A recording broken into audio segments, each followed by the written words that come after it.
black teen framed for theft, but what the security camera revealed brought the court to tears. He stood in the middle of the store, hands shaking, eyes wide, surrounded by officers and accusations he didn't understand. A black teenager with dreams bigger than his zip code, now labeled a thief. But as the cuffs tightened and judgment filled the air, a silent camera in the ceiling had been watching, and what it captured would not only clear his name, it would break hearts, expose lies, and shake an entire town to its core. Jeremiah Cole was not your average teen. At just 17, he carried the weight of a world that often saw his skin before his smile. He was a straight-A student, captain of the debate team, and a volunteer at the local library in a quiet town outside Birmingham, Alabama. Everyone at Roosevelt High knew him as JC, the kid who always stayed late to help teachers stack chairs, who tutored freshmen struggling with math, who walked his little sister to school every morning before catching the bus. Jeremiah's mother, Angela Cole, had raised him and his sister on her own after their father was killed in a car accident when Jeremiah was just 9. She worked 2 jobs, a nurse during the day and a waitress by night, to make sure her kids had everything they needed. On that rainy Wednesday, Jeremiah walked into Baker's Mart, a small convenience store downtown, to buy school supplies and snacks for his sister's birthday. It was a routine stop. Nothing seemed unusual. Nothing except for the way the store manager kept watching him, eyes trailing him from aisle to aisle like a shadow he couldn't shake. He noticed. Of course he did. But like so many black boys taught to survive, he ignored it. He smiled at the cashier, paid with his debit card, even said, "Have a good day." Then, as he pushed open the door to leave, the alarm screamed. Jeremiah stopped cold. Behind him, the cashier stared wide-eyed. The manager rushed over. "What did you take?" she asked accusingly. Jeremiah was confused. "I didn't take anything," he said, holding up his receipt. "You can check my bag." But she didn't. She didn't want to. Instead, she dialed 911 and gave a description that would make any officer react on impulse. A black male, 17 or so, just stole merchandise. "He's still here. Send someone fast." And within 4 minutes, the nightmare began. The flashing blue and red lights reflected off the wet pavement like a cruel warning sign. Jeremiah stood frozen under the store's flickering awning, bag still in hand, heart pounding so hard it felt like his ribs might crack. 2 officers stepped out of the cruiser, one young and rigid, the other older, hardened, and already annoyed. "Hands where we can see them," the older cop barked, gripping his holstered weapon. Jeremiah raised his hand slowly, bag dangling from one wrist. His voice cracked as he tried to speak. "Sir, I didn't do anything. Turn around. Hands on the wall. Now." The young officer grabbed Jeremiah roughly by the arm, twisting it behind his back before slamming him against the cold brick. His school ID fell from his hoodie pocket, hitting the ground with a soft, forgotten thud.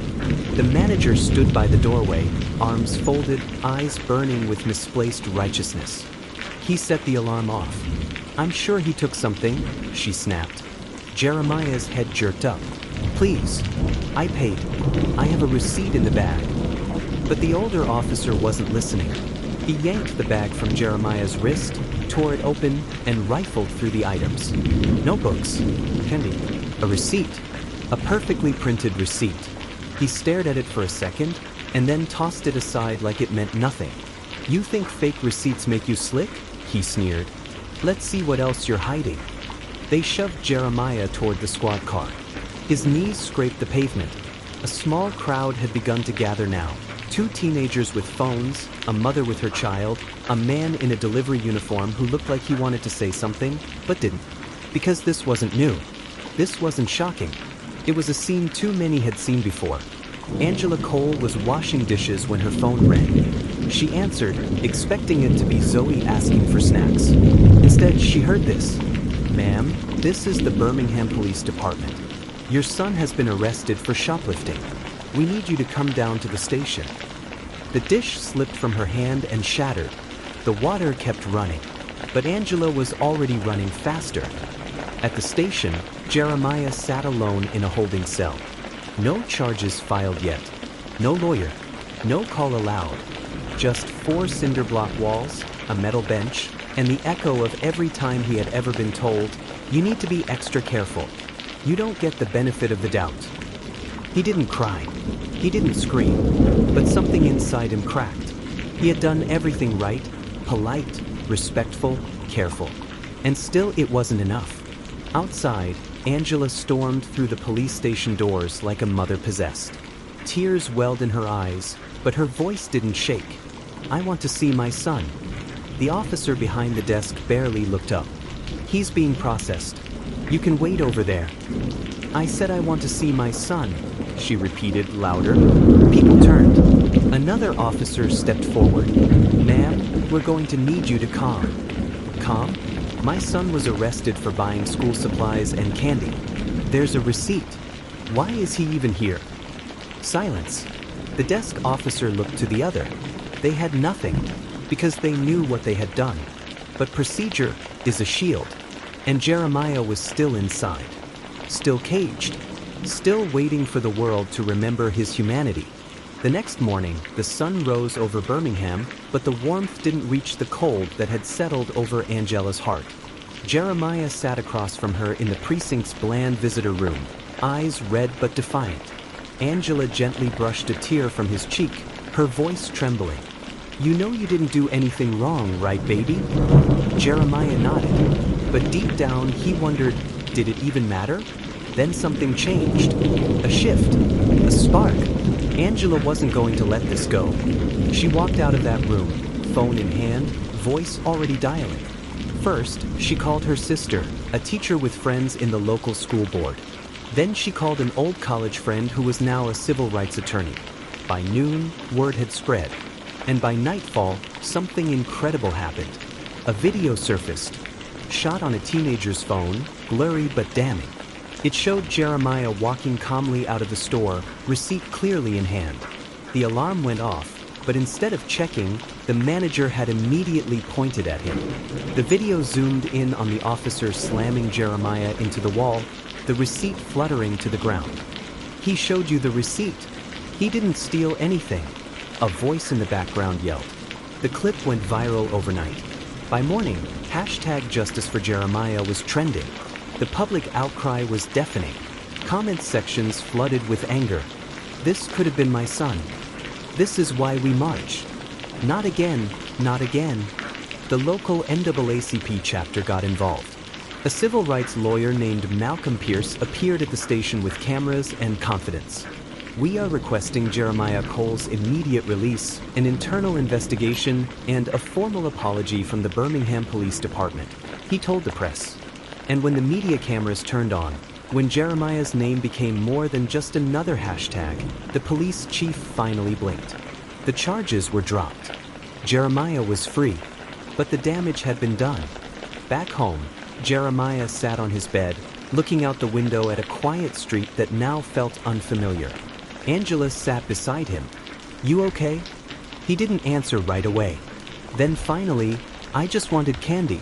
For Zoe. That's all." Angela broke. Tears spilled down her cheeks. Not just for what happened, but for the realization that even innocence isn't enough when your skin is black. But something else happened in the shadows of that injustice. A store clerk came forward, anonymously, and admitted what many had suspected. The manager had a pattern. She'd falsely accused black teens before. She saw them as threats, and she called it precaution. Her name was leaked. The store's Yelp page exploded, and soon after she was fired. But for Jeremiah, the scars would remain. Not visible, not physical, but the kind that hide behind every interaction, every sudden siren, every unexpected glance from a security guard.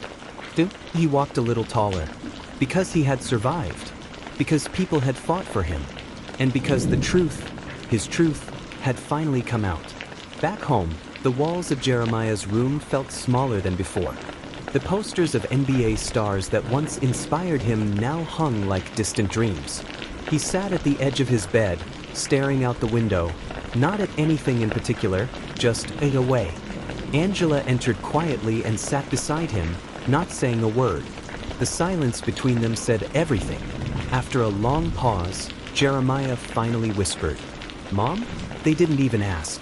They didn't ask what I was doing. They didn't care. I showed the receipt. I said I paid.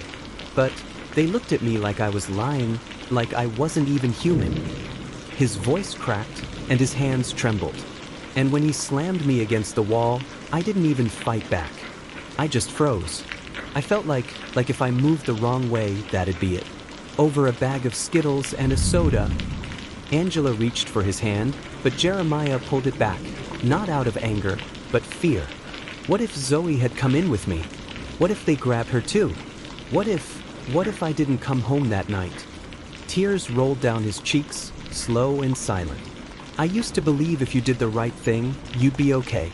If you worked hard, stayed respectful, followed the rules, you'd be safe. His eyes locked onto his mother's. But now I know, even that ain't enough when you're black. They don't see a kid. They don't see me. Just a threat. Angela couldn't hold it in anymore. She wept beside her son, heartbroken not just by what had happened, but by what it had stolen. Jeremiah's innocence wasn't lost in a single moment. It was chipped away, second by second, from the moment that alarm beeped, until the world finally listened. I don't want to be scared every time I walk into a store, Jeremiah added. I don't want to be a hashtag. And in that moment, his pain became not just his own, but a reflection of every black boy who's ever been feared for existing. News of Jeremiah's arrest spread fast. At first, it was just whispers among classmates, church members, neighbors who couldn't believe it. Then came the footage. A bystander had recorded everything. The moment the officer slammed Jeremiah against the wall, the terrified look in his eyes, the receipt fluttering to the floor, unread. And when that video hit social media, the fire ignited. Hashtag Justice for Jeremiah began trending within hours. Local news picked up the story. Then national. Civil rights organizations released statements. Activists began calling for accountability, not just for the arresting officer, but for the entire system that allowed it. Narrator, voice firm, emotional. At the heart of it all was Jeremiah's mother, Angela. She spoke at a town hall meeting, voice trembling, hands shaking, but her message? Thunderous. My son is not a suspect. He is not a problem. He is a child. And you treated him like a criminal before asking a single question. The room erupted in applause. Some cried, some shouted, but no one stayed silent anymore. Within days, protests formed in front of the police department, peaceful but powerful. Signs read, "Being black is not a crime." Our youth deserve protection, not persecution. I could be Jeremiah. Teachers from Jeremiah's school walked out. Local churches rang their bells at noon each day in solidarity. Even store owners in the area joined in, demanding reform in how officers respond to calls involving black youth. The department initially claimed standard protocol, but pressure mounted. The bystanders' footage, the community's outrage, and mounting media coverage forced a deeper look. Then came the twist. A second, internal store security video surfaced, one that showed Jeremiah clearly paying for his items. Not only that, the store manager had tried to stop the call, telling the responding officer at the scene, he didn't steal anything. It's a mistake. But the officer ignored him. Worse still, that officer, Officer Blake, had 2 prior complaints for racial profiling, both buried quietly until now. Public trust shattered. The police chief, under fire, suspended Officer Blake pending investigation. But the community wasn't satisfied with the suspension. They wanted change. Systemic. Permanent. Angela and Jeremiah's family filed a civil lawsuit. But they weren't just after money. They wanted policy change. The city council was forced to respond. Within weeks, a new initiative was passed. Mandatory de-escalation training for all officers. Body cam footage must be released within 72 hours of any arrest. Community youth outreach to build trust between officers and teens.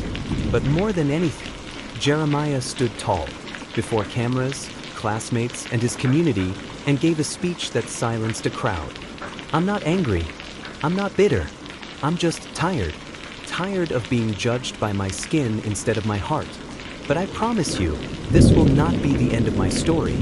I'm going to college. I'm going to change this system. And I'll do it for every kid who was too afraid to speak. The crowd stood clapping, crying. Jeremiah's story wasn't just about a theft accusation.